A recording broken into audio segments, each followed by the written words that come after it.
Hello दोस्तों, आपका स्वागत है अपने चैनल संदीप एकेडमी में। आज की इस वीडियो में हम नदी किनारे बसे प्रमुख भारतीय नगर की बात करेंगे। जैसे ये हो गया अयोध्या सरयू नदी के किनारे, कोलकाता, लखनऊ गोमती नदी के किनारे बसा। तो हम आते हैं अपने क्वेश्चन पर।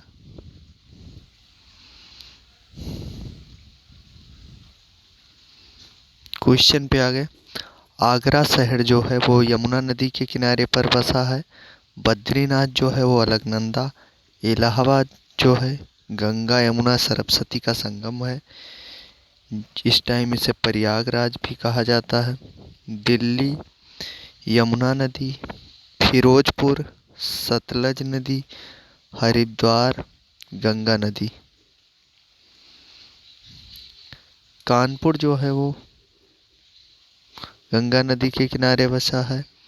कुर्नूल तुंगभद्रा नदी। सोकोवा घाट ब्रह्मपुत्र नदी।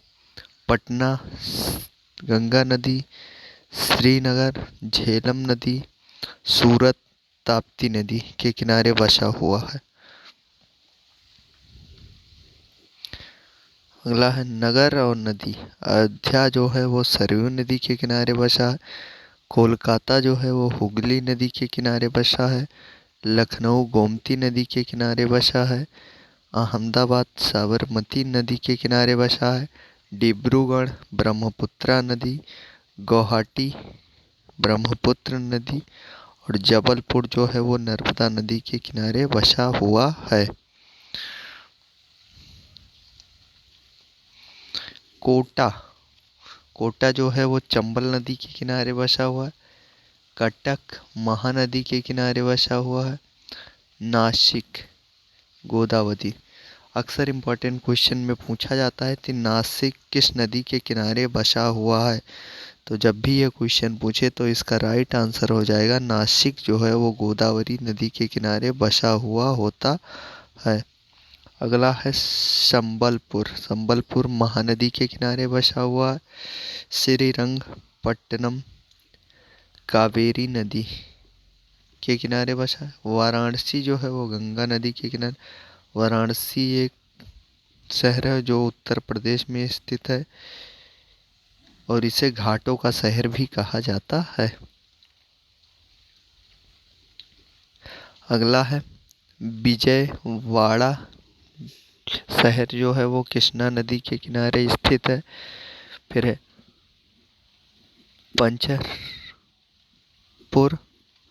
भीम नदी। पंढरपुर भीम नदी के किनारे स्थित है। बरेली जो है वो रामगंगा के किनारे स्थित है। ओरछा जो है वो बेतवा नदी के किनारे है। उज्जैन जो है वो शिप्रा नदी के अक्सर इम्पॉर्टेंट क्वेश्चन में आता है कि उज्जैन शहर में कौन सी नदी बहती है, तो ये हो जाएगा क्षिप्रा। और आप लोगों को यह भी पता होना चाहिए कि महाकालेश्वर ज्योतिर्लिंग जो कि उज्जैन में है, जो कि शिव जी को समर्पित है और वो 12 ज्योतिर्लिंगों में से एक है। आज की इस वीडियो में यही था। अगर क्लास अच्छी लगी तो वीडियो को लाइक करो, चैनल को सब्सक्राइब करना ना भूलो।